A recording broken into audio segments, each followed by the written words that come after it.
Friends ఇప్పుడు మనం weapons ఈ మూవీ ఎక్స్ప్లెనేషన్ చూడబోతున్నాం. అలాగని ఈ సినిమాలో ఆయుధాలు పనిముట్లు అలాంటివి ఏం వాడు, ఏదో టెంప్టింగ్ గా ఉన్నట్టుందని పెట్టుకున్నట్టున్నాడు వెపన్స్. ఓకే, మూవీ స్టార్ట్ అవగానే ఎగ్జాక్ట్ గా మిడ్ నైట్ 2:17 అప్పుడు ఒకే విలేజ్ లో ఉన్న 17 మంది పిల్లలు వాళ్ళ ఇళ్లలో నుంచి ఏరోప్లేన్ ఆట ఆడుకుంటూ వస్తారనమాట. నైట్ టైం అనమాట. పిల్లలు అలా ఆడుకుంటూ వెళ్తుంటారు. అలా వెళ్ళిన వాళ్ళు ఇప్పటిదాకా ఇంకా ఇంటికి రాలేదు. ఏంటి పొద్దున అయిపోయిందా ఇంకా రాలేదా అంటే, పొద్దునేంది చాలా నెలలు అయిపోయి ఇప్పటిదాకా రాలేదు. ఇల్లు ప్లేన్ నడుపుకుంటూ వెళ్ళిపోయా. ముందు పైలట్ ఎవడో కనుక్కోవాలి. చాలా మంది పిల్లలు అలా వెళ్ళడం, కొంతమంది వాళ్ళ పేరెంట్స్ చూసారు నైట్. వాళ్ళంతా మా పిల్లలు ఎంత యాక్టివ్ గా ఉన్నారు, మిడ్ నైట్ లేచి ప్లేన్ ఆట ఆడుకుంటున్నారంటే నా బలమే వచ్చింది వీళ్ళకని చెప్పి పడుకుంపోయారు. కానీ పొద్దున్న చూస్తే వాళ్ళ పిల్లలు లేదు. ఇంకా మిస్సింగ్ కంప్లైంట్స్, ఇన్వెస్టిగేషన్, FBI వాళ్ళు అంతా గోల స్టార్ట్ అయిపోద్ది. CCTV కెమెరాలు అన్ని చూస్తే ఒకటే సిచ్యువేషన్. ఆ 17 మంది పిల్లలు ప్లేన్ ఆట ఆడుకుంటూ ఒకే పోజ్ లో అలా జుమ్మని వెళ్ళిపోయారు. ఇందులో ఇంకో మ్యాటర్ ఏంటంటే, మొత్తం 17 మంది పిల్లలు ఒకే స్కూల్లో ఒకే క్లాసులో చదువుకునే పిల్లలు. ఆ క్లాస్ లో మొత్తం 18 మంది పిల్లలు ఉంటే 17 మంది మాయమైపోయారు. ఈ ఒక్క పిల్లోడు తప్ప. ఈడు గేమ్స్ లో ఎప్పుడు పెద్దగా ఇంట్రెస్ట్ చూపించలేదన్నమాట. అందుకే ప్లేన్ ఆట ఆడటం ఇష్టం లేదేమో. ఇప్పుడైతే ఆ పిల్లల యొక్క క్లాస్ టీచర్ హెస్టీ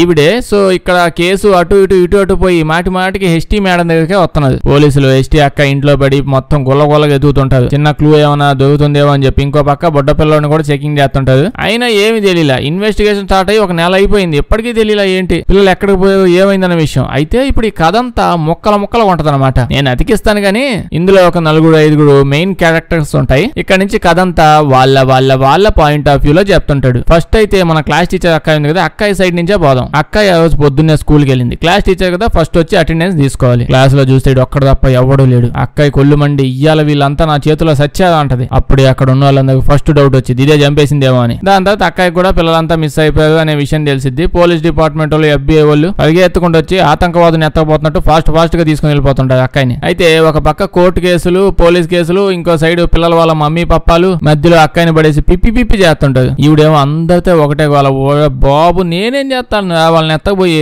వాళ్ళ మొహాలు చూడడానికి కూడా నాకు విసుగు పుట్టి వీక్లీ 4 రోజులు కూడా నేను రాను అసలు. అటెండెన్స్ చేసుకుని అప్పుడప్పుడు వచ్చి వెళ్ళిపోతా. ఇప్పుడు వాళ్ళందరూ ఎత్తకపోయి నేనేం చేస్తాను, ఒక రోజు ఉండాలి వాళ్ళతో పాటు తెలుస్తుంది. అయితే ఈ పేరెంట్స్ వీళ్ళంతా అక్కయ్యనేమో చేతబడి చేస్తుంటది. మంతగత్తే అని చెప్పి అనుకుంటున్నది. దాని జుట్టు చూడండి కావాలంటే ఇదే అని చెప్పి ఎక్కువ గోల్ చేస్తున్నారు స్టేషన్ లో కూడా. చేతబడింది ఎలాగో వరల్డ్ ఫేమస్ కాన్సెప్ట్. ఇప్పుడైతే స్ట్రెస్ ఎక్కువ అయిపోయి ఏం చేయాలో తెలియక అక్కయ్య లిక్కర్ వేద్దామని చెప్పి దాని జోలికి వెళ్ళి అదే అలవాటు చేసేసుకుంటది. ఈ దెబ్బకి స్కూల్ అయితే 1 మంత్ క్లోజ్ చేసి పడేస్తుంది. ఏం చేస్తారు పేరెంట్స్ అంతా భయపడిపోయి ఉంటే. 1 మంత్ కంప్లీట్ అయిపోయాక ఇంకా చాలా లేట్ అయిపోయింది కదా, ఇలా అయితే కష్టమని ఓపెన్ చేసేసి ఉంటారు. ఓపెన్ చేసే ముందు పేరెంట్స్ మీటింగ్ అవుతుంది అనమాట. మమ్మీ పప్పాలంతా వచ్చి ఒకటే తిట్లు మన అక్కయ్యని. అక్క ఏమో మనిషి పుట్టుకోవట్లేదా మీరు అసలు, ఊరికి నాయనక తెగిపడి సావపోతే అసలు మీ పిల్లలు ఎక్కడ పోయి సరిగ్గా ఎతికి సావచ్చు కదా, ఎటు కట్టు పోయి. ఆ టైంలో లేచి కాకుల్లాగా రోడ్ల మీద పడి అటు ఇటు తిరుగుతా ఉంటే మీ పిల్లల్ని ఆపాలని కూడా అనిపించలేదా, అది వదిలేసి నా మీద పడి చేస్తున్నారని చెప్పి బాధపడుతుంది. ప్రిన్సిపాల్ కూడా వచ్చి అవునండి మా స్టాఫ్ చాలా మంచి వాళ్ళు, ఈ అమ్మాయి కూడా చాలా మంచిది అని అంటుంటది. పాప ఏమో ఎడ్డి మొహాలు వేసుకుని మీరంతా నా చుట్టూ పడ్డం కాకపోతే నేను క్లాస్ టీచర్ ఓకే పొద్దున్నే వచ్చి అటెండెన్స్ వేసుకుని వెళ్ళిపోతాను, మరి మిగతా టీచర్స్ అడగదా, లెక్కలో బొక్కలో ఏదో చెప్పే టీచర్స్ ఉంటారు కదా వాళ్ళని అడగదు ఎందుకని, అనవసరంగా నా చుట్టూ గడ్డి కాలం వేసుకున్నాను, అప్పటి నుంచి నాకు ఇదే సాగు అయిపోయింది అని చెప్తే అప్పుడే ఒకటి లేచి పేరెంట్ అక్కని పిచ్చిగా తిట్టి ఖచ్చితంగా నువ్వే చేసావు, నీ మొహం చూస్తేనే అర్థం అవుతుంది, నువ్వు ఒక మంతగత్తేవని తిడుతుంటాడు. దాంతో ప్రతి ఒక్కడు లేచి అవును అని చెప్పి అక్కని గుద్దేద్దామని మీదకి వచ్చేస్తుంటది. ప్రిన్సిపల్ ఏదో చేసి అక్కని అదే జనాలను ఆపేసి అక్కని బండిలో ఎక్కించి పంపించేస్తాడు అక్కడి నుంచి. అక్క ఇంటికి వచ్చి పెగ్గుల మీద పెగ్గులు వేస్తూ ఉంటే అప్పుడు ఎవడో తలుపు కొడతాడు. తొంగి వెళ్ళి చూస్తాడు, ఎవడో ఉన్నాడు. ఆడెవడో ఇంకా గట్టి తలుపు కొడుతుంటాడు. అక్క ఇంకా ఎవడో అది అసలే నాకు ఊళ్ళో మంతగత్తి అని చెప్పి బ్యాడ్ నేమ్ ఉంది, వచ్చానంటే సచ్చిపోకుండా వెళ్ళిపోనా అంటది. అప్పటికి వెళ్ళట్లేని తెలిసేటప్పటికి కరెంట్ షాక్ కొట్టేద్దాం అని చెప్పి అదేదో తీసుకుని బయటకు వెళ్తుంది. వచ్చి చూస్తే అక్కయ్య బండి మీద ఎవడో విచ్ అని రాసి ఉంటాడు. నెక్స్ట్ డే అక్కయ్య పోలీస్ కంప్లైంట్ ఇచ్చింది. అప్పుడే ఈ పోలీస్ ఆయన చూస్తాం. అంటే ఈ పోలీస్ ఆయన అక్కయ్య ఎప్పటి నుంచో ఫ్రెండ్స్ అంట. దాని తర్వాత స్కూల్కి వెళ్ళింది అక్కయ్య. అప్పుడు ప్రిన్సిపల్ ఏమో అంటే ఇప్పుడు ఎంత కాదన్నా కొంచెం నువ్వు అర్థం చేసుకోవాలి కదా, ఇక్కడ సిచ్యువేషన్ ఎలా ఉంది, నువ్వు ఈ టైంలో వచ్చి నాకు ఇంకో క్లాస్ ఇవ్వండి దానికి క్లాస్ టీచర్ అవుతా నేను అని అడుగుతున్నావు. ఏమైనా మంచి విషయమైనా అసలు ఇది, కావాలంటే మంత్లీ నీకు జీతం వేసేస్తాను, ఇంటికి వెళ్ళి పడుకోమ్మా నువ్వు అని అంటే అక్క ఇంకా సరే అయితే నేను పోతున్నాను. అయితే ఆ 18 మందిలో ఒకడైతే తప్పిపోలేదు కదా, క్లాసులోనే ఉండిపోయాడు. ఆ పిల్లోడినేమో అలెక్స్ తో మాట్లాడొచ్చా అని అంటుంది. దానికి ప్రిన్సిపాల్ ఏమో ఓకే నువ్వు పని చేయి, నేను రోడ్డు మీద పడుకుంటాను, నా మీద నుంచి కాలు ఎక్కించి తొక్కేయి, నీకు దండం పెడితే అక్కడి నుంచి వెళ్ళిపో అంటాడు. అక్క పాపం బాగా సాడ్ అయిపోయి అక్కడి నుంచి ఇంటికి వెళ్ళిపోయి నైట్ అయ్యాక బాగా పోయింది. ఎంతసేపు ఇంట్లో కూర్చొని తాగుతుంది. అలాగే ఆ పోలీస్ ఫ్రెండ్ వల్ల ఆ ఫ్రెండ్ ని కలవడానికి వచ్చి ఉంటుంది ఇక్కడికి. పాపం చాలా బాధపడిపోయింది. మొత్తానికి అంతా కలిసి నువ్వు మంతగత్తిని చేసేసేది, నిజంగా అయినా బాగుండేది అని అంటే పోలీస్ ఆయన ఓదారుస్తూ ఉంటాడు. నెక్స్ట్ డే చెప్పిద్ది ఆ అలెక్స్ పిల్లాడు ఉన్నాడు కదా, వాడితో నేను ఎలాగైనా మాట్లాడాలి, అప్పుడే నాకు ఏదో ఒకటి తెలుస్తుందంటే ఇతనేమో పోయి మాట్లాడి సార్ ఇన్వెస్టిగేషన్ ఏముండవు, ఎత్తకపోయి జైల్లో పడేస్తాడు డైరెక్ట్ గా, నేను అక్కడికి వచ్చి పోయాల్సి వస్తుంది నీకు పెగ్గులు అని చెప్పి వాడు వెళ్ళిపోతాడు. అక్క ఈ నెక్స్ట్ డే ఎవడ మాట వినకుండా పుట్ట పిల్లడు అలెక్స్ ని ఫాలో అవుతూ ఉంటుంది. వాడి ఇంటికి పోతా ఉంటే ఇంకా వాడి ఇంటికి వెళ్ళి బెల్లు కొడుతుంది. ఎవడు బయటకు అట్లా ఇంట్లో నుంచి తలుపు కొడుతున్నా ఏం చేస్తున్నా అట్లా ఏదో తేడా కనిపిస్తూ ఉంది. కొంప అంతా చూస్తే కొంప చుట్టూ మొత్తం అంటే లోపల నుంచి న్యూస్ పేపర్స్ తో అడ్డం పెట్టేసి కిటికీలు క్లోజ్ చేసేసి ఇల్లంతా న్యూస్ పేపర్ తో క్లోజ్ చేసేసి ఉంటది, ఎవడు ఇటు నుంచి చూడకుండా. అప్పుడే ఆ కిటికీలో నుంచి చిన్న బొక్కలో నుంచి ఏదో కనిపిస్తే అక్కడి నుంచి తొంగి చూసిద్ది. అంతా చీకటిగా ఉంటది లోపల. కానీ అదే చీకట్లో ఎవరో ఇద్దరు అలా భయంకరంగా కూర్చొని ఉంటది. పాపం షాక్ అయిపోద్ది. షాక్ లో ఇనప సామాన్లు ఏవో కదిలించేసి సౌండ్లు కూడా చేసేసిద్ది. ఈ దెబ్బకి ఎవరన్నా బయటకు వచ్చేమని చేసిద్ది అనుకుంటది. కానీ చాలా సేపు చూసిద్ది. అసలు ఎవడో అట్లా బయటికి అక్క ఏమో ఎక్కడో కొడుతుంది నాకు అని మళ్ళీ తొంగి చూసిద్ది. తొంగి చూస్తే ఇందాక వాళ్ళు ఎట్ట చూసారు అట్నే అలాగే కూర్చోన్నారు అక్కడ కదలకుండా. వాళ్ళు ఏం దెయ్యాలా మనుషులా ఏంటంటే ఏం తెలియదు, కూర్చొని ఉంటారు అలా. అది కాదు ఇప్పుడు ఏంది ఇప్పుడు ఈ కొంపలో ఎవడు ఇన్వెస్టిగేషన్ లో అలాంటివి ఏం చేయలేదా, కాకపోతే ఇంకా అసలు చెయ్యటం మానేసేదా, ఊళ్ళో కోడి పిల్లలు ఏమైనా తప్పిపోయా అనుకుంటున్నారా, ఇంత వింతగా జరుగుతుంటే. అది వింత కాకపోతే ఇప్పుడు ఈ కొంపలో న్యూస్ పేపర్లు అతికి మైదా పిండేసి అతికిచ్చినట్టున్నారు. దాని వల్ల కట్టలు ఏవో పెట్టుకోవచ్చు కదా, మొత్తంగా లోపల నుంచి క్లోజ్ అయిపోయింది బానే. అక్క వెంటనే వాళ్ళ ప్రిన్సిపాల్ కి ఫోన్ చేసి అలెక్స్ వాళ్ళ ఇంట్లో అంత తేడాగా ఉంది, పాపం పిల్లోడు కూడా ప్రాబ్లం లో ఉన్నట్టున్నాడు, మనం ఏదో ఒకటి చెయ్యాలి అని అంటుంది. ప్రిన్సిపాల్ కూడా ఓకే అయితే నువ్వు ఎక్కడ ఉన్నావు చెప్పు, ఏ రోడ్డు మీద నుంచి వెళ్తున్నావు చెప్పు, నేను రోడ్డు మీద పడుకుంటా, నా మీద నుంచి ఎక్కించేయి, దాని తర్వాత ఇన్వెస్టిగేషన్ చేసుకో అని అంటాడు. అక్క ఇదంతా వదిలేసి మందు బాటిల్ కొనుక్కుందాం అని చెప్పి అలా పోయింది. అయిపోయింది ఏమో బాటిల్. ఇలా షాప్ లోపలికి వెళ్తుంది. అప్పుడే ఈ ఆంటీ వెనక నుంచి వచ్చి అక్కని జుత్తు పట్టుకుని తోసేసి బాటిల్ ఏదో తీసుకొని అందులో ఉన్న డ్రింక్ అంతా మీద పోసిద్ది. పోసేసి పిచ్చిదాన్ని అనుకుంటున్నావు అంటే నన్ను, నాకంతా తెలిసే సత్యావు నా చేతుల్లో గోల్ చేస్తుంటే స్టోర్ లో ఉన్న అబ్బాయి బయటకు లాగేస్తాడు. అక్క ఇప్పుడు ఇంటికి వెళ్ళి పడుకుంటది. కళ వచ్చిద్ది అనమాట. స్కూల్లో ఉన్నట్టు ఏదో చదువుతున్నట్టు ముందు మనం చూపిస్తా ఉంటాడు, కళ అని చెప్పడు, మనకేదో తెలియదు అన్నట్టు ఇంత బాగా యాక్షన్ చేసి లాస్ట్ లో కళ అంటారు అదే జరుగుతూ ఉంటది. ఏదో మనం నమ్మిద్దాం అనుకుంటున్నాడు. స్కూల్లో అలెక్స్ గారు భయంకరంగా ఏదో చూడగానే కళ్ళలో దుమ్మని లెగిసిద్ది. ఇది కళ అని తెలుస్తుంది. అలా భయపడిపోయి లెగ్గానే సడన్ గా సీలింగ్ మీద ఎవరో భయంకరమైన ఒక ఆవిడ జోకర్ గెటప్ వేసుకుని కూర్చొని కొనిపించింది. ఇప్పుడు చూస్తే మళ్ళీ ఏదో లేచిద్ది. అక్క నాకు అప్పుడే ఒళ్ళు మండింది. ఇదేదో నాకు తెలిసి పెట్టినట్టుంది. ఎలాగో ఇటు కళ అంటే చూడ్డు, కళ్ళలో కళ పెడదాం అప్పుడు చూస్తాడు ఈడే అని చెప్పి పెట్టినట్టున్నది. ఒక కళ అయిపోయింది, మళ్ళీ అందులో కళ అయింది. అక్క అయితే పెచ్చ భయపడిపోయింది. నెక్స్ట్ రోజు అలెక్స్ దగ్గర డైరెక్ట్ వెళ్ళిపోయి బొడ్డా ఇట్రా అని పిలిస్తే వాడేమో నన్ను ఫాలో అవ్వమాక నువ్వు బతుకుండా అనుకుంటే అని వెళ్ళిపోతాడు. అయినా సరే వినకుండా ఇంటికి వెళ్ళి గోల చేసిద్ది. రండి బయటికి ఎవడో వాడు రండి అని చెప్పి ఎంత గోల చేసినా అట్లా ఇంకంతే అలా వెళ్ళిపోయి వాళ్ళ ఇంటి బయట కారు అలా పెట్టేసి అందులోనే వెయిట్ చేస్తూ ఉంటది. అంటే ఏదోటైనా ఎవడో ఒకడైనా బయటకు రావాలి కదా, తినాలి కదా, పనులు అవ్వాలి కదా, ఎంతసేపు సోఫాలు అలా కూర్చోంటారు లోపల, నేను చూస్తా అని చెప్పి ఆడే ఉంటది. సాయంకాలం అవగానే పడుకుంపోద్ది. నైట్ అయ్యే కొద్ది సడన్ గా ఇంట్లో నుంచి ఒక ఆవిడ అలెక్స్ వాళ్ళ మమ్మీలేండి చేత్తో ఏదో పట్టుకుని భయంకరంగా నడుచుకుంటూ వస్తుంది. వచ్చి అక్కయ్య బండి తలుపు అలా ఓపెన్ చేసి కత్తే తెచ్చి ఉంటది, దాంతో జుట్టు అలా కోసేసిద్ది. కోసి కవలు వేసుకుని బండి తలుపు వేసేసి వెళ్ళిపోయింది. దీని తప్పు లేదు అసలు. దీంతో ఏదో ఇన్వెస్టిగేటివ్ ఆఫీసర్ లాగా వచ్చాడు కూర్చుంది. కనీసం కారు తలుపు కూడా వేయలేదు. ఆవిడ వచ్చి కారు తలుపు ఓపెన్ చేసి కత్తితో కావాల్సినంత జుట్టు కట్ చేసుకుని జాగ్రత్త పడుకోమా అని చెప్పి జోలపాట పాడిపోయింది. గుడ్డు పెట్టి నిద్రపోతుంది ఏందో. ఇప్పుడు మనం ఇంకో వ్యక్తి సైడ్ నుంచి కథ చూస్తాము. అంటే అక్కని మంతగత్తి అని చెప్పి తిట్టాడు అంకులు ఆ మీటింగ్ లో. మిస్ అయిపోయిన అబ్బాయిల్లో ఒక అబ్బాయి డాడీ అనమాట ఇతని దగ్గర వాళ్ళ అబ్బాయి వెళ్ళిపోయే సీసీటీవీ రికార్డింగ్ ఉంది. ప్లేన్ వేసుకొని అలా వెళ్ళిపోతాడు నైట్ టైమ్. ఇంకా డైలీ పోలీస్ స్టేషన్ కి వెళ్ళి కేసు ఎక్కడ దాకా వచ్చింది, ఏదో ఒకటి కనిపెట్టాలి కదా, మీరు 17 మంది అని చెప్తుంటే వాళ్ళేమో కనిపెట్టేస్తామండి ప్లీజ్ అండి డైలీ రామాకండి అని అంటుంటారు. ఇతను అక్కడ తిట్టడం, దాని తర్వాత ఇంటికి వచ్చి అక్కని భయపెట్టడం, ఆ బండి మీద విచ్చని రాయడం, ఇదంతా ఇతనే చేసింది. ఆ రోజు నైట్ 2:17 ఎగ్జాక్ట్ టైం. పిల్లలు తప్పు ఇలా ఏంటి సౌండ్స్ అని చెప్పి బయటకు వస్తాడు. చూస్తే వీళ్ళ అబ్బాయి బయట ఏరోప్లేన్ వేసుకుని మళ్ళీ పరిగెడతా ఉంటాడు. ఎక్కడికి వెళ్తున్నావు, ఎప్పుడు వచ్చావు, ఎక్కడ అని చెప్పి ఫాలో అవుతూ వాడు అలా వెళ్ళి ఒక గదిలో పోయి పడుకో ఉంటాడు. మా నీళ్ళు అక్కడ ఉంటే ఎక్కడెందుకు పడుకున్నావా, నువ్వెప్పుడు వచ్చావు ఊరి నుంచి, ఎక్కడ ఉన్నావు ఇందువల్లని చెప్పి పాపం బాధతో బాధపడుతూ ఉంటాడు. సడన్ గా వీళ్ళ బాబు భయంకరమైన జోకర్లా చేంజ్ అయిపోతాడు. ఇది కూడా కలే. దాంతో భయపడి లెగిసిపోయి ఇప్పుడు మన అంకుల్ మంచి ప్లాన్ లో ఉన్నాడు లేండి. అంటే వాళ్ళ కొడుకు ఏ డైరెక్షన్ లో పరిగెత్తాడు అది సీసీటీవీ కెమెరాలో చూస్తాడు. ఎగ్జాక్ట్ గా అదే ఒక లైన్ గీసుకుంటాడు. దాని తర్వాత ఇంకో పేరెంట్స్ వాళ్ళ ఇంటికి వెళ్ళి వాళ్ళ అమ్మాయి కూడా తప్పిపోయిందిలేండి, ఆ అమ్మాయి ఎటు సైడ్ పరిగెత్తిందో ఆ డైరెక్షన్ లో కూడా ఇంకా చూసుకుంటాడు. ఇప్పుడు మ్యాప్స్ లో, గూగుల్ మ్యాప్స్ లో కాదు, పేపర్ మ్యాప్స్, అందులో ఇద్దరు పిల్లలు వెళ్ళారు కదా, సేమ్ ఎగ్జాక్ట్ అక్కడే లైన్లు గీస్తాడు. ఈ 2 లైన్స్ ఒక ప్లేస్ దగ్గర గుద్దుకుంటాయి. ఇక్కడికి వెళ్ళి చెక్ చేద్దామని ప్లాన్ వేస్తాడు. ఏమన్నా తెలియదు అట్లా మనోడికి. ఇంకా అక్కడికి బయలుదేరుతూ ఉంటే అక్కాయి అక్కడే పెట్రోల్ కొట్టించుకుంటూ కనిపిస్తుంది. ఏంది అడ్వర్టైజ్మెంట్లు చేస్తుంటే వాడు అప్పుడు ఎప్పుడో రాసాడు ఆ బండి మీద విచ్ అని చెప్పి అలాగే వదిలేసింది. 4 క్లయింట్ అయినా వస్తామనేమో తెంగదాయి మళ్ళీ దీని చుట్టూనే జరుగుతాయి అన్ని. పాపం ఇప్పుడైతే ఇతను చూడగానే కోపం వచ్చింది. ఏందా ఇప్పుడు నువ్వు చంపేస్తావా, చంపే లేకపోతే గోల వదిలిపోద్ది నాకు, నువ్వు కాకపోతే ఇంకొకటి చంపించేదా, నాకు వద్ది గోల అని చెప్తుంటే కరెక్ట్ గా అప్పుడే వీళ్ళ ప్రిన్సిపల్ పరిగెత్తుకుంటూ వచ్చి అక్కాయి మీద పడిపోయి అక్కాయిని చంపేయడానికి ట్రై చేస్తుంటాడు. ఎగ్జాక్ట్ పిల్లలు తప్పిపోయిలా ప్లేన్ ఆట ఆడుకుంటూ పోయినట్టు అలాగే ప్లేన్ ఆట ఆడుకుంటూ వస్తాడు. నేను జోకేసాను ఆగదా స్వామి అని చెప్పి అక్కాయి అరుస్తా ఉంటే అప్పుడు అంకుల్ వచ్చి హెల్ప్ చేస్తాడు. ప్రిన్సిపాల్ చూస్తే మరి కోపంగా ఉన్నాడు. ఏంది నా బతుకు ఇలా తగులుకున్నావు అన్నట్టు. ఇక్కడతో కట్టు ఇప్పుడు పోలీస్ అయిన వల్ల అటు సైడ్ నుంచి ఏమైందో చూస్తాం. ఒక రోజు బండి వేసుకుని ఇతను పోతుంటే ఎవడో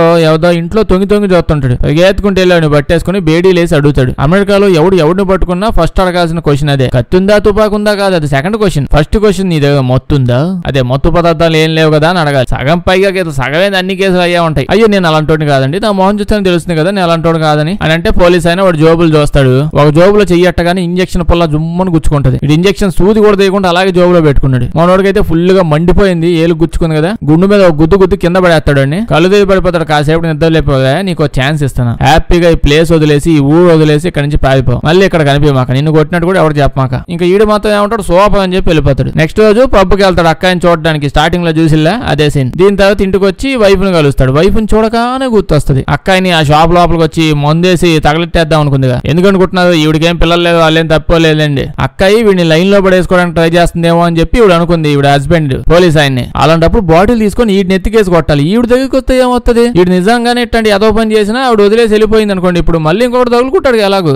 ఇదేం లాజిక్ నాకు తెలియదు. నెక్స్ట్ రోజు పోలీస్ అయినా బయట అలా తిరుగుతా ఉంటే దూరంగా ఈడు కనిపెత్తాడు. బక్కోడు మత్తుగాడు వెళ్ళిపోమన్నాడు కదా, ఈడు వెళ్ళిపోకుండా ఇంకా సరే ఇక్కడ రాకుండా ఉండాలి కనీసం ఈ పోలీస్ స్టేషన్ చుట్టుపక్కల దిగుతున్నాడు. ఈడు కోపంతో వాడిని ఫాలో అవుతూ ఉంటాడు. అక్కడతో ఈ సీన్ అయిపోద్ది. ఇప్పుడు మనం బక్కోడు సైడ్ నుంచి కట్ చేస్తాం. పెద్దకేం లేదు, 100 రూపాయలు సామాన్లు అమ్ముతూ ఉంటే 200 సామాన్లు ఈడే ఖర్చు పెట్టేస్తా ఉంటాడు. ఇప్పుడైతే వీడికి ఇల్లు లాంటివి ఏమీ లేవు, ఫ్రీ కంట్రీ కదా అమెరికా, 18 ఏళ్ళు కాగానే ఎక్కడికైనా వెళ్ళిపోవచ్చు బయటికి పిల్లలు, అందుకే ఎక్కువ మంది ఇలాగే దిగుతుంటది బయట. ఈడైతే ఈ పోలీస్ అయినా ఫాలో అవుతూ ఉండడం వల్ల పరిగెత్తుకుంటూ అలెక్స్ వల్ల ఆ బొడ్డ పిల్లడు వాళ్ళ ఇంటికి వెళ్తాడు. అంటే వీడికి దొంగతనాలు సైడ్ బిజినెస్ కింద చేస్తూ ఉంటాడులేండి. మామూలుగా వీడు సరుకు అమ్మే డబ్బులతో ఎలాగో బతకలేడు, అందుకని ఇంట్లో లోపలికి వచ్చేసి దొరికిన సామాన్లు ఏవో ఒకటి అన్ని పోగేసుకుంటూ ఉంటాడు. వాళ్ళలోకి వెళ్ళి వాళ్ళ అమ్మా నాన్న అక్కడ చూసి దమ్మను భయపడతాడు. భయపడిపోయి నేనేం చేయను మిమ్మల్ని, నన్ను ఏం చేయమాకండి, ఇనప సామాన్లు ఉంటే ఎత్తుకుపోదామని వచ్చాను అంతే అని వాడు ఎంత బాగుతున్నా ఎదురుగా ఉన్న వాళ్ళు ఏం మాట్లాడదు, సైలెంట్ గా చూస్తుంటాడు. వీడికి అర్థమైపోయింది ఇలా నాకంటే ఇలా ఉన్నట్టున్నది, ఏదో గట్టిగా వేసుకున్నట్టున్నది అని అనుకుంటాడు. తర్వాత బేస్మెంట్ లోంచి సౌండ్స్ వస్తాయి. ఈ డెల్ అలా బేస్మెంట్ లో చూస్తే పాప మాయమైపోయిన పిల్లలన్నీ బేస్మెంట్ లో ఉంటారు. వీళ్ళని చూసి కూడా భయపడిపోతాడు. మనకి ఎందుకు ఈ గోళని వదిలేసి పైకి వెళ్ళిపోయి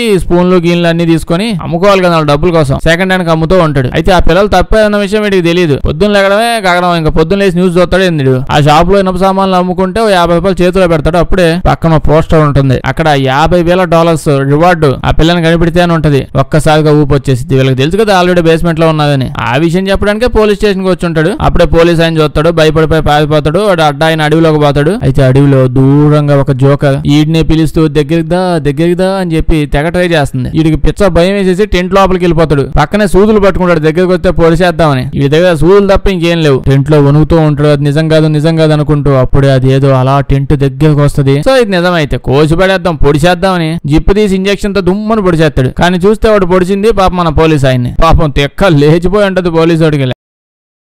లేకపోతే ఈడేదో కొట్టేసిన డబ్బులు పేద ప్రజలకు పంచుతూ పోతున్నాడు అన్నట్టు నిన్ను వదిలేశాను హ్యాపీగా బతుకుపో అని అన్నాడు. ఇప్పుడు పొడి చేశాడు, తుపాకీతో చంపే పోతాడు. ఈడొద్దు నాకు తప్పైన పిల్లలు ఎక్కడ ఉన్నారని తెలుసు అంటాడు. అవును ఆ పద అని చెప్పి ఆ ఇంటికి తీసుకొని వెళ్తూ ఉంటాడు. ఇక్కడ తీసుకొచ్చి బేస్మెంట్ లో ఉన్నదని చెప్తాడు. వీడిని ఇక్కడే ఉంచి పోలీస్ ఆయన తలుపు కొడతాడు. తలుపు ఓపెన్ చేస్తాడు. ఎవడో ఏదో జరగబోతుందని అలా చూస్తూ ఉంటాడు. మధ్యాహ్నం వచ్చాడు, మిడ్ నైట్ అయిపోయింది కట్ చేస్తే. ఇప్పుడు దాకా కూడా బయటకు రారా. వీడికి ఏం అర్థం కావట్లా. టెన్షన్ లో ఉంటే ఇలా ఉంటది, మన నిద్రలో పట్టవు. అక్క ఏమో కాపలా కాస్తా అని చెప్పి ఫుల్ గా తిని సాయంత్రానికే పడుకుంది. బాగా మిడ్ నైట్ అయ్యాక కాసేపటికి వస్తాడు పోలీస్ ఆయన. అయితే ఇప్పుడు వస్తున్నప్పుడు మామూలు మనిషిలా బిహేవ్ చేయడు. చాలా కోపంతో మన బక్కోని పట్టుకుని కాళ్ళు పట్టుకుని లాక్కపోతా ఉంటాడు లోపలికి. ఇంకెక్కడ కూడా కట్ చేస్తే ప్రిన్సిపల్ కహాని అనమాట. అక్కయ్య చెప్పింది కదా పిల్లోడి ఇంట్లో కొంచెం తేడాగా ఏదో ఉందని. ఓకే ఏదో ఒకటి తెలుసుకుందాం అట్లీస్ట్ అని చెప్పి ఆ పిల్లోడు వాళ్ళ మమ్మీ పప్ప అని పిలిస్తే ఈవిడ వచ్చింది. చూస్తే తెలుస్తుంది కదా ఈ జోకర్ ఈవిడే అని. ఈవిడ వచ్చి నేను పిల్లోడి వాళ్ళ పెద్ద మమ్మీని, పిల్లోడి వాళ్ళ మమ్మీ పప్పకి మీ మొహం చూడడం అస్సలు ఇష్టం లేదంట, అందుకే నన్ను వెళ్ళమని చెప్పారు అనగానే ప్రిన్సిపల్ పర్లేదండి నేను మొహానికి మాస్క్ వేసుకుని కూర్చుంటాను, మీ మీరు వెళ్ళి వాళ్ళ అమ్మా నాన్నే పిలిపించండి, అర్థమైందా? ఈవినింగ్ కల్లా వాళ్ళు ఇక్కడ ఉండాలి. ఈవిడ ఇంటికి వెళ్ళిపోయి నెక్స్ట్ ప్రిన్సిపల్ అతను సాయంత్రం ఇంటికి వచ్చిన అతని ఫ్రెండ్ తో పాటు చిల్ అవుతూ ఉంటాడు. అప్పుడే డోర్ బెల్ కొడుతూ ఉంటాడు. ఈవిడ వచ్చింది. ఈవిడకి అసలు ఆ ఎక్స్ట్రా గెటప్లు ఏం అవసరం లేదనుకుంటా, మొహం చూస్తేనే భయం వేసేస్తుంది డైరెక్ట్ గా. ఈవిడ లోపలికి వచ్చి నాకు మంచి ఇల్లు కావాలండి, మొహం ఎండిపోయినట్టుంది, నీళ్ళని లోపలికి వచ్చేస్తుంది. ఇప్పుడు రాగానే అర్థం అయిపోతుంది, వచ్చాకేమో ముందుగానే మొహం చూస్తే తెలిసిపోతుంది ఈవిడ ఒక విచ్ అనమాట, నిజమైన మంత్రగత్తె. అక్కాయి కాదు ఈవిడ, చేతబడిలో ఎక్స్పర్ట్. బ్యాగ్ అనమాట తెచ్చుకుంటది, అది బేసిక్ కిట్ ఎప్పుడు పోయినా ఉంటది. అదే చేతబడి సామాన్లకి. ముందు లోపల నుంచి ముళ్ళున్న ఒక పొల్ల తీసిద్ది, దాని తర్వాత ఆవిడ దాంతోనే చెయ్యి కోసేసుకుంటది. ప్రిన్సిపాల్ కి ఈవిడికి ఏమైనా అర్థమయ్యేలోపే ఆవిడ అలా వెళ్ళి ఆ కత్తెరతో బొచ్చు కొంచెం ఓడబీకి ఆ పొల్లకి చుట్టిద్ది. దాని తర్వాత ఒక గంట కొట్టిద్ది. గనగన కొట్టగానే పాపం ప్రిన్సిపల్ ఎప్పుడు అయిపోతాడు, వసబాయి చేసుకుంటది. ఇప్పుడు పొల్ల ఎగొట్టేస్తది. అంతే, ఇతను ఫ్రెండ్ గా నేను చంపేస్తా అని ఈడు మీద పడి వాడిని చంపేస్తాడు. చాలా భయంకరంగా, నేను చూపించలేను ఇప్పుడు. దీని తర్వాత ఈ ముసలి ఇంకో పొల్ల తీసుకొని అక్కయ్య జుత్తు కూడా కట్ చేసిల్లా నైట్, ఆ జుత్తు పొల్లకి గట్టి పొల్ల ఎగొట్టిద్ది. పెట్రోల్ బంక్ దగ్గర చూసిల్లా ప్రిన్సిపల్ పరిగెత్తుకుంటూ వచ్చి చంపేయడానికి ట్రై చేశాడు. అక్కడ అంకుల్ ఈయన ఎలాగైనా ఆపాలని ట్రై చేస్తుంది, అక్క ఏమో ఎలాగైనా పరిగెత్తుకుంటూ పోవాలని ట్రై చేస్తుంది. మొత్తం ఆ స్టోర్ లో పడి ఎటు పోతుందో కూడా తెలియకుండా ఏడేడబడి తిరుగుతా ఉంటది. ప్రిన్సిపాల్ కూడా అస్సలు అవుతాడు, అంకుల్ ని కూడా తుక్కు కొట్టి ఎంట పడతా ఉంటాడు. చాలా సేపు పరిగెట్టిద్ది, అసలు ఎటు పోవాలో తెలియట్లా. ఏడే ఉంటే పోతానని బండి వేసుకొని స్పీడ్ గా వెళ్ళిపోద్ది. మన ప్రిన్సిపాల్ ఏమో ఒలింపిక్ ఛాంపియన్ లాగా అసలు ఎలా పరిగెడతాడు వెనకాలే. అప్పుడే మన అంకుల్ కూడా చూసుంటాడు. అదే మన ప్రిన్సిపాల్ ప్లేన్ ఆడుకుంటూ అక్క వెనకాలే పరిగెత్తుకుంటూ పోయాడు. పాప అంకుల్ చూస్తే ఆ ప్రిన్సిపాల్ మీద పడి కోరికి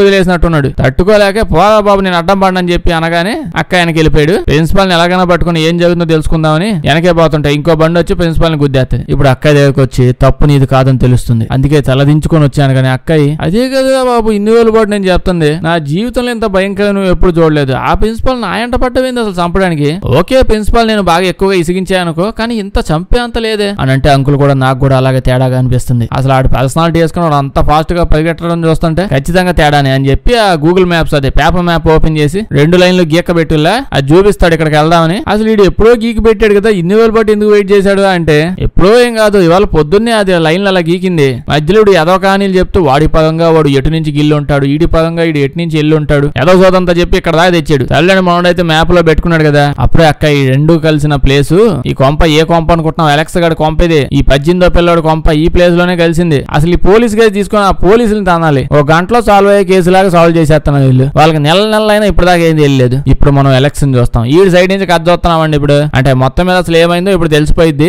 అలెక్స్ గడు పొద్దున్నే స్కూల్ కి వెళ్ళి మంచి పిల్లలాగా ఇంటికి వస్తూ ఉంటాడు. ఇంటికి వస్తూ ఉంటే వాళ్ళ డాడీ బాబు ఇయాటి నుంచి మీ ఆంటీ గ్లాడిస్ మనతో పాటు ఉండబోతుంది అని చెప్తే పిల్లోడు గ్లాడిస్ ఆంటీనా, నేను ఆవిడని 2 ఏళ్ల ఏజ్ ఉన్నప్పుడు చూసా. ప్రపంచంలో మనిషి అన్నోడు ఎవరికి 2 ఏళ్ల ఏజ్ ఉన్నప్పుడు ఎవరిని చూస్తే వాళ్ళని గుర్తుపట్టడం అనేది ఛాన్సే లేదు. కానీ నాకు ఇప్పటికీ గుర్తుంది అలాంటిదే. అది ఎందుకు తేటి నా జీవితంతో ఆడుకుంటున్నావు, ఎందుకు తేవడం అంటే మనమంతా ఒక ఫ్యామిలీ, సో ఆవిడ మనతో పాటు ఉండబోతుంది అని చెప్తుంటాడు. ఇంకా మన ఎలక్స్ గడికి ఒక అలవాటు ఉంది, మంతగత్తెల గురించి కథలన్నీ చదువుతా ఉంటాడు. 2 ఏళ్ల ఏజ్ ఉన్నప్పుడే వీడికి 2 ఏళ్ల ఏజ్ ఉన్నప్పుడే వాళ్ళ ఆంటీ ఇన్ని రకాల కథలు పడింది. సో అప్పటి నుంచే చదవడం మొదలు పెట్టేసినట్టున్నాడు వీడు. అదే ఆ మంతగత్తెల మీద బుక్స్. అలా కొన్ని రోజులు అయ్యాయి. కొన్ని రోజులు అయ్యాక ఒకసారి వీళ్ళ డాడీ రాలా ఈయన ఎత్తపోవడానికి. అయినా మనోడికి దారి ముందే తెలుసు, అంతే నడుచుకుంటూ వెళ్ళిపోతుంటాడు. వీడి ఇంటికి వచ్చాక ఏమైంది డాడీ స్కూల్కి వెళ్ళలేదేంటి, ప్రాబ్లం ఏంటి అని అంటే వీళ్ళ మమ్మీ పాప చాలా సైలెంట్ గా కూర్చొని ఉంటది. వీళ్ళు ఏదో బొమ్మలు మాట్లాడుతున్నట్టు అలా మాట్లాడుతూ ఉంటది. ఇంకటికి అర్థం అయిపోయింది ముసల్దాయి మొత్తానికి వేసేసిందా, నా ఏజ్ కంటే ఎక్కువగా ఆలోచించి మీకు అన్ని విషయాలు చెప్పాను, అప్పటికి మీకు ఎక్కలా అని చెప్తుంటే అప్పుడే ఇవిడు వచ్చిద్ది. మనోడు ఇంకా విచ్చేసు ఇది విచ్చు ఆ గోళ కథలు అన్ని తెలిసిందే, ఇది కూడా అదే అని అర్థం అయిపోయింది వీడికి. ఇప్పుడైతే ఈవిడ నీకు డెమాన్స్ట్రేషన్ వేస్తాను బొడ్డలదా చూడు అని ఇద్దరు జుత్తు తీసి ఒక పొల్లకి అలా కట్టేసి దాన్ని ఎగొట్టిద్ది. అంతే వీళ్ళు టేబుల్ మీద ఉన్న ఫోర్క్స్ తీసుకొని మొహాన్ని గుచ్చుకుంటా ఉంటారు. పాపం పిల్లోడు భయపడిపోయి ఆపండి డాడీ డాడీ అంటుంటే ఇప్పుడు వెంటనే ఆ పొల్ల నీళ్ళలో పడేసిద్ది, వీళ్ళు ఆపేస్తుంది.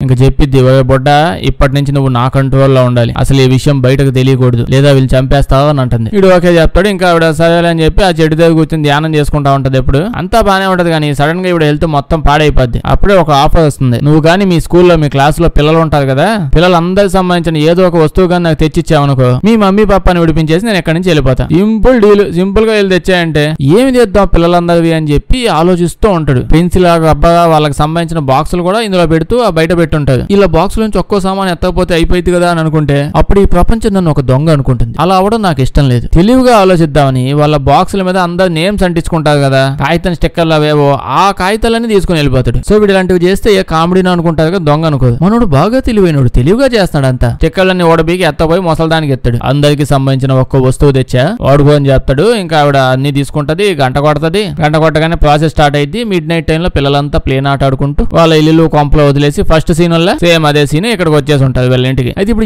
ఇప్పుడు ఏమనుకోవాలి నేను ఇదంతా చూస్తేనేమో ప్రతి ఇంటి దగ్గర ఒక సీసీటీవీ కెమెరా ఉంటది. వాళ్ళంతా ఇటు పరిగెత్తుకుంటూ పోయారు, అంతా చూసేది. ఇది ఏమైనా ఊరవతల ఉండి పిల్లలందరినీ ఊరవతల పిలిపించిందా అంటే అది కాదు. డైరెక్ట్ గా సిటీ మధ్యలో ఒక కాంప ఉంది, ఆ కాంపకి పిలిపించింది. అందరూ వచ్చారు అక్కడికి. పిల్లలంతా గ్యాదరింగ్ అయింది. పొద్దునే ఏదో పిక్నిక్ పార్క్ పోతున్నట్టు వీళ్ళని ఆ బేస్మెంట్ లో పడేసింది. అంటే వీళ్ళ ఇంటి చుట్టుపక్కల సీసీటీవీ కెమెరాలు ఎక్కడా లేవా? వాళ్ళ ఇళ్ళ దగ్గర ఉందా? ఇంకా అప్పటి నుంచి మనోడైతే ఆ పిల్లలందరికీ ఫుడ్ పెట్టడం, వీళ్ళ మమ్మీ పాప కూడా ఫుడ్ పెట్టడం, అందరిని జాగ్రత్తగా చూసుకోవడం, పనులన్నీ ఇంటి పనులు అయిపోగానే మళ్ళీ స్కూల్ కి వెళ్ళిపోవడం. మంచి పిల్లగాడు, అందరూ జాగ్రత్తగా చూసుకుంటూ ఉంటాడు ఎవరికేం కాకుండా. ఇప్పుడు కట్ చేస్తే ప్రజెంట్ లాస్ట్ గడిది క్లైమాక్స్ కి వచ్చేసాములేండి. ఇంకా వాడి సైడ్ వీడి సైడ్ ఎదవగాలేం లేదు, అందరూ ఒకే సైడ్ కి ఒకే మూలకు వచ్చేసారు. అంటే కథలో ఉన్న 4-5 క్యారెక్టర్స్ తిప్పి నలుగురు చుట్టే తిప్పుతున్నాడు. మళ్ళీ వీళ్ళు నలుగురు ఆ కొంప దగ్గరకు వచ్చేసినట్టు. ఇంకా ఇప్పుడు లోపలికి వెళ్ళి చూస్తే లోపల ఆ పోలీస్ అయినా ఆ పిల్లగాడు అదే బక్కోడు వాళ్ళు వచ్చిల్లా. ముసలాడు ఆల్రెడీ వీళ్ళిద్దరిని వసపరుచుకొని బాడీ గార్డ్ లో పెట్టుకొని ఉంది. ఇప్పుడు ఈ పిల్లోడు ఇంటికి రాగానే బట్టలని సర్దుకోపో, మనం ఇప్పుడు ఆ పిల్లలందరినీ అలాగే ఫ్యామిలీ మొత్తం తీసుకొని ఇక్కడ నుంచి వెళ్ళిపోతున్నాం. పొడవుని చేసేసుకుంది పాపం పిల్లోడిని. నువ్వైతే పోయి అన్ని సర్దుకొని రెడీగా పెట్టించు, నేను కాసేపు ధ్యానం చేసుకొని వస్తా, ధ్యానం టైం అయిపోయింది నాకని చెప్పి లోపలికి వెళ్ళిద్ది. అప్పుడే ఇక్కడికి వీళ్ళు కూడా వచ్చేసి ఉంటాడు. ఇంక వీళ్ళు వచ్చేసారు కదా. దూరం చూస్తే ఆ పోలీస్ ఆయన ఉన్నాడే, అతను బయటకు నెమ్మదిగా వచ్చి అటు ఇటు చూస్తూ ఉంటాడు సెక్యూరిటీ గార్డ్ లాగా. అక్కయ్య నాకు వాడు తెలుసు, మనం ధైర్యంగా లోపలికి వెళ్ళొచ్చు పోలీస్ అని చెప్పి వీళ్ళు లోపలికి వెళ్తారు. బయట ఎంతసేపు అని వెయిట్ చేస్తుంటారు. అసలు బయట కావాలి ఎక్కువసేపు ఉంటే అక్కకి మళ్ళీ నిద్ర వచ్చేసింది. పొద్దున్న దాకా ఇంకేం చేసాను నిద్ర లేకదు. ఇంకా లోపలికి వెళ్ళగానే ఆ పోలీస్ ఆయన ఏమో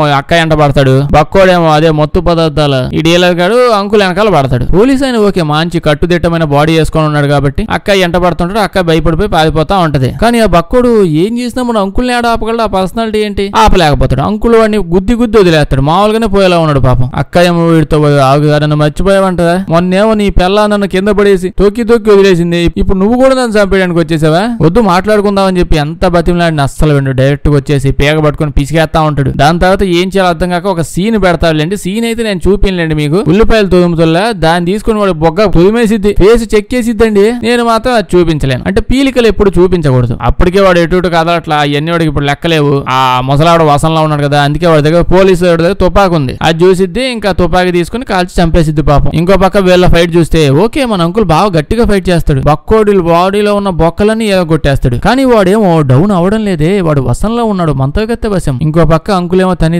వెళ్ళిపోయి ఉన్నాడు, నా వల్ల కావట్లేదు ఇంకని. అప్పుడు బక్కోడు లేచి మీదెక్కి అంకుల్ని తంతూ చంపేస్తుంటాడు. కరెక్టానికి అక్క వచ్చి చేతో తుపాకి కూడా ఉందిగా ఈయన లేపేసిద్ది. దాంతో ఇల్లంతా వెతుక్కుంటూ ఇంకా బేస్మెంట్ లోపలికి వెళ్తాడు. అక్కడికి వెళ్ళి చూస్తే పిల్లలంతా ఉన్నారు. మనోడు వెళ్ళి పిల్లల్లో వాడి కొడుకుని ఎత్తుక్కుంటూ ఉంటాడు. పాపం చూస్తే ఎక్కడ లేడు, అందరు ఉన్నారు కానీ ఇతని పిల్లోడు ఎక్కడ కనిపించట్లా. ఇంకా అంతే ఒళ్ళు మండిపోయింది. నా పిల్లోడు ఎక్కడున్నాడో మోసల్దానా అని చెప్పి అడగడానికని వెళ్తాడు. అదేమో ఆగు, నీకు పిల్లోడు కావాలి కదా, నన్ను చంపితే నీకేం తెలిసిద్ది, ఆగు నీ పిల్లోడు నేను పంపించేస్తా, ముందు ఎక్కడ ఉన్నాడు నేను కనిపెట్టాలి కదా. అబ్బాయి లాకెట్ ఏదో బాగుంది ఇటీ, దీంతో కనిపెడతా అని చెప్పి 2 సెకండ్లో ఈయన కూడా వసపరుచుకుంటుంది. వసపరుచుకొని ఇంకేం చేసిద్ది, అక్కాయి వచ్చిందిగా అక్కాయిని లేపేమని చెప్తుంది. ఇప్పుడు ఈడు వచ్చి మన అంకుల్ కూడా ఇంకా అక్కాయిని ఆపడానికి ట్రై చేస్తుంటాడు. ఇంకేం చేస్తే ఈయన ఆపడం కష్టం. కానీ లాస్ట్ గా మన తెలివైన అలెక్స్ కంటే ఫాస్ట్ గా ఉంటాడు. ఈడు ఆవిడ ముసలాడు ఉంది కదా, ఆవిడ బ్యాగ్ నిండా దిట్టంగా పొలలు వేసుకొని పెట్టి ఉంటది కదా, పిచ్చి పొల్ల ముసలదాయి అన్ని పొలలతో చేసిద్ది. ఆ పొలంలో నుంచి ఒక పొల్ల తెస్తాడు. ఈడు ఎప్పటి నుంచో ఈవిడ చూస్తూ ఉన్నాడు. మనోడికి అసలే మంతాలు చేతబళ్ళు వీటి మీద ఇంట్రెస్ట్ ఎక్కువ, డిమాండ్ తెలుసుకున్నాడు. అది తీసుకొని దాని తర్వాత ముసలదాయి జుట్టు అంత పీకేసి దాని చుట్టూ అది చుట్టేసి చక్క మొక్క అదే పొల్ల ఎగొట్టేస్తాడు. అంతే ఏంటంటే బేస్మెంట్ లో పిల్లలంతా ఉన్నారు కదా, వాళ్ళకే తెలియకుండా ప్రతి ఒక్క పిల్లోడు పిల్ల ముసల్దాన్ని దారుణంగా చంపడానికి ప్లాన్ వేసి ఉంటది. వాళ్ళు వెళ్ళిపోయి అసలు వాడు చూపిస్తాడు ఎలా చంపుతాడో తెలుసా. పిల్లలంతా అసలు ఎలా యాక్టింగ్ చేయగలేదో తెలియలే. కాలు చెయ్యి ముక్కు మూతి పట్టుకుని ఊడబీకి అటు ఇటు పడేస్తుంటదండి. అసలు ఎలా దించారా పిల్లల చేత, వీళ్ళు ఎలా చేశారో నాకే భయం వేసింది ఫస్ట్ చెప్పాలంటే. అంత ప్రొఫెషనల్ పిల్లల యాక్టింగ్ లా ఉంటదండి. ఇప్పుడు ముసలు చచ్చిపోయింది కదా, అది చచ్చి సావగానే ఇంకా ఇతను ఉన్నాడు కదా, ఇతను కూడా హిప్నటిజం నుంచి బయటకు వచ్చేస్తాడు. సో పాపం ఆ పోలీస్ ఆయన తప్పకుండా ఏ కాలో ఏడో కాల్చుండి పడేసి ఉంటే అతను కూడా బతికొచ్చుండేవాడు. కానీ పోయాడు, ఏం చేస్తాం. ఇందాక ఇతని పిల్లోడు కనిపించలేదు కదా, ఇప్పుడు కనిపించాడు లేండి, సంపడానికి బయటకు వచ్చాడు. ఇప్పుడు బాడీ ఇప్పుడు చూస్తే లారీ కింద పడిపోయినట్టు ఉంటది. అతను పిల్లోని తీసుకుని వెళ్ళిపోతాడు. అక్కయ్య మన బొడ్డోడు అలెక్స్ ని చూడడానికి వెళ్ళిద్ది. ఇక్కడికి చూస్తే పాపం మన అలెక్స్ గాడు వాళ్ళ మమ్మీ పాప దగ్గరికి వెళ్తాడు. మమ్మీ పాప సిచ్యువేషన్ చేంజ్ అవ్వలేదంట, ఇప్పటికి అలాగే ఉన్నది. పిల్లలు కూడా అసలు ఇంకా చేంజ్ అవ్వాలంట. మొత్తం అంతా చాలా డేస్ అవుతుంది, ఇంకా డల్ గా అలాగే ఉంటాదంట లాస్ట్ లో. ఎందుకంటే ముసల్దాయి వాళ్ళ యవ్వనాన్ని లాక్కుంటుంది. యవ్వనాన్ని లాక్కొని రోజుకి ఇది ఎంగుగా అవుదామని ట్రై చేస్తుంది. ఈ మంతగత్తిలో విచ్చిళ్ళు అంతా ఇదే కావాలంటది, పిచ్చిలేసి ఉంటది. దీనివల్ల వీళ్ళ మమ్మీ పాప కూడా చేంజ్ అవ్వట్లా, ఆ పిల్లలు చేంజ్ అవ్వట్లా, యవ్వనాన్ని లాక్కుంది. అంతే అక్కడతో అయిపోయింది, అందరూ అట్నే ఉండిపోతాయంట. ఓ శుభం కాబట్టి చేస్తే లైక్ చేయడం మర్చిపోద్దే. కొంచెం బాగా వింత సినిమాలు ఏమైనా ఉంటే చెప్పండి, చేద్దాం. అందరూ చూసేసిన సినిమాలు వద్దు, వీడియో వేస్తే మీ ఫ్రెండ్స్ కి షేర్ చేసేయండి. సబ్స్క్రైబ్ చేయడం మర్చిపోవద్దు, లేకపోతే మన వీడియోస్ నోటిఫికేషన్ మీకు రావు. Thank you.